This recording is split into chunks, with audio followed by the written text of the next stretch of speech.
إله إلا الله.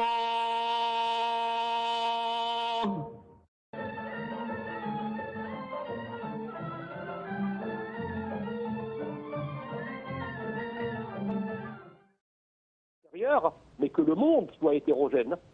Et justement, c'est ce à quoi on arrive aujourd'hui. C'est-à-dire qu'aujourd'hui, vous avez plusieurs axes de puissance. Déjà, l'Occident n'est plus le centre du monde comme il a pu l'être il y a un siècle, d'accord? Il y a un déplacement, je dirais, du centre de pouvoir mondial de l'Occident vers d'autres zones. Les relations internationales nord-sud qui prévalaient, qui étaient majoritaires il y a une cinquantaine d'années, aujourd'hui, ce qui est majoritaire, ce sont les relations transversales qui ne passent plus nécessairement par l'Occident, c'est-à-dire les relations sud-sud, d'accord? Donc, il se met en place, si vous voulez, un monde qui est multiculturel, multipolaire, mais le risque, c'est que ça soit un monde multiconflictuel. Oui. C'est aussi ça. Et multistandard, et non pas double standard seulement. Bien sûr. C'est-à-dire que, évidemment que... Mais monsieur Jean Msiha, si on parle au niveau du peuple, on trouve que les peuples n'ont pas cette confiance envers l'ordre international. Est-ce que vous êtes d'accord avec ce point de vue ou non? Parce que quand vous savez, quand vous trouvez chaque minute, chaque moment plutôt, jour et nuit, il y a toujours des exactions, des génocides, des agressions, des désastres humanitaires commis par les Israéliens, les forces d'occupation israéliennes contre les Palestiniens civils. Mais aussi, il y a toujours un double standard adopté par les Occidentaux envers les Russes et ainsi de suite. Ce n'est pas un système qui marche seulement selon le droit ou la loi. C'est plutôt selon les intérêts. Vous avez encore une fois parfaitement raison dans votre analyse. C'est-à-dire que la différence, c'est quoi le droit international au fond? C'est pourquoi le droit international est intrinsèquement plus faible que le droit interne d'un pays.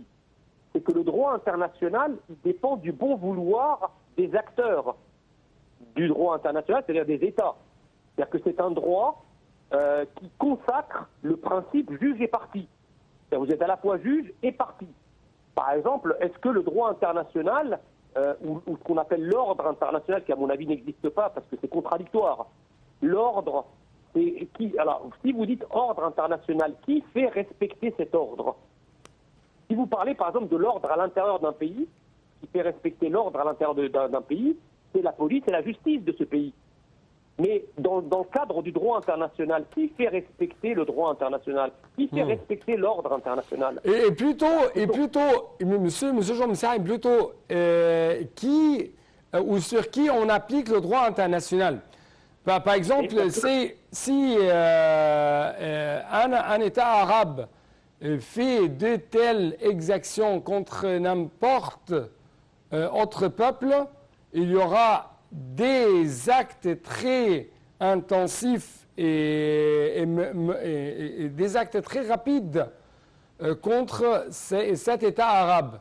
Mais plutôt on trouve qu'Israël fait tout ce qu'il veut, jour et nuit. Exaction, génocide, et on parle toujours, les médias parlent, les différentes institutions de l'ONU parlent, mais il n'y a pas de droit qui est imposé sur Tel Aviv. On est arrivé à tuer des personnes de l'ONU au vu et au su de tout le monde et pas un acte sur le terrain. Je ne suis pas tout à fait d'accord avec vous pour une raison simple. L'ONU, depuis le début, il a condamné combien de fois Israël? Condamnation seulement. Oui, mais on parle seulement. Il y a des condamnations. Mais sur le terrain, tout est permis. Mais non, pas du tout, parce que je vais vous donner un autre exemple. Vous avez entendu parler de la guerre du Yémen. Oui. La guerre du Yémen, depuis une dizaine d'années, a fait presque 500 000 morts. Qui en a entendu parler? Qui a condamné? Personne. Il n'y a eu aucune action sur le terrain. Pourquoi? Oui. Donc vous voyez bien que, en fait, votre lecture est tentante. Elle est tentante, mais si on prend juste un instant pour regarder d'autres conflits et la manière dont les gens... En fait, ce que je veux vous dire par là, c'est que les nations, comme disait le général de Gaulle, n'ont pas d'amis. Les nations ont des intérêts. Pourquoi tout le monde se fout de ce qui se passe au Yémen? Parce qu'il n'y a pas d'intérêt. Il n'y a pas d'intérêt. Mais si, par exemple, le Yémen avait constitué un verrou stratégique parce qu'il avait fourni l'Occident, je ne sais pas, en uranium ou en pétrole, ben vous pouvez être sûr que l'Occident aurait constitué une armée internationale et l'aurait envoyé au Yémen. C'est exactement ce qui s'était passé en Irak, rappelez-vous. Si l'Irak n'avait pas eu de pétrole et si elle ne menaçait pas le détroit d'Ormuz et le golfe arabo-persique, vous croyez que les États-Unis seraient intervenus? Jamais de la vie. Ce qui motive l'intervention, c'est l'intérêt. Aujourd'hui, en fait, c'est triste à dire, hein, moi je ne dis pas ça en me réjouissant, mais pourquoi les gens n'interviennent pas dans certains conflits au Proche-Orient? C'est parce que la réalité, c'est qu'ils n'ont pas d'intérêt à intervenir, ou en tout cas, ils estiment que leur intervention serait plus coûteuse que l'intérêt qu'il y aurait à en retirer. Donc ils ne le font pas. Vous comprenez? C'est pour ça que tout le monde se fout du demi-million de morts yéménites en 10 ans. C'est pour ça que tout le monde se fout des Ouïghours qui sont massacrés par les Chinois à l'autre bout de la planète. Il y a des tas de génocides à travers le monde qui sont... Et l'Égypte, monsieur Jean Moussa, l'Égypte voit quand même que la guerre et le conflit n'est pas dans l'intérêt de différentes parties. Parce que c'est un feu qui... C'est un feu qui brûle tout le monde. Alors là, vous avez parfaitement raison. Si l'Égypte, je crois que la diplomatie égyptienne, c'est exactement ce qu'elle est en train de faire, et je pense que c'est vraiment la bonne méthode pour l'arrêter, c'est de faire comprendre aux parties prenantes des conflits dans le monde arabe que personne, in fine, n'a à gagner à la guerre. Oui, et c'est plus guerre pour tout le monde. Oui, et c'est plutôt on va arriver à ce qu'on appelle l'équilibre de la faiblesse et non pas l'équilibre de force. Ah bah vous savez, l'équilibre de la faiblesse, ça s'appelle un effondrement. Hein. Donc, moi je crois que voilà, c'est malheureux à dire, mais en fait, il n'y a pas de droit international. Malheureusement. En fait, le droit international, c'est le maquillage des rapports de force internationaux. Je crois que ce maquillage est quand même a été évaporé. Ah bah, c'est sûr que effectivement, tant que tout va bien, le maquillage il tient parfaitement. Disparu. On fait de grandes réunions entre gens habillés en cravate et en costume qui discutent de techniques juridiques, etc. Et évidemment, quand la réalité devient explosive, le vernis explose en même temps et apparaissent les rapports de force et les rapports entre les intérêts des États, mais qui n'ont jamais en réalité disparu, si vous voulez. Oui.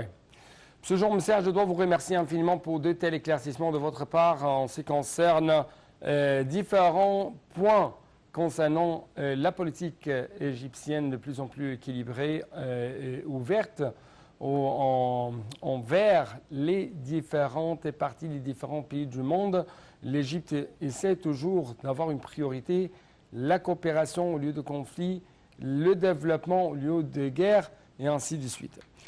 Justement, j'ai un reportage qui porte un titre très intéressant. L'Égypte est un médiateur fiable dans la guerre entre Israël et les Palestiniens, entre Israël et le Hamas. Depuis le début de la guerre à Gaza, l'Égypte est sous les projecteurs de la scène internationale pour son rôle de médiateur. L'Égypte, qui partage ses frontières avec Gaza et Israël, doit notamment coordonner l'entrée des aides humanitaires et faire sortir les étrangers. Plus important encore, trouver un accord pour un cessez-le-feu complet. Les explications avec Dalia Karam.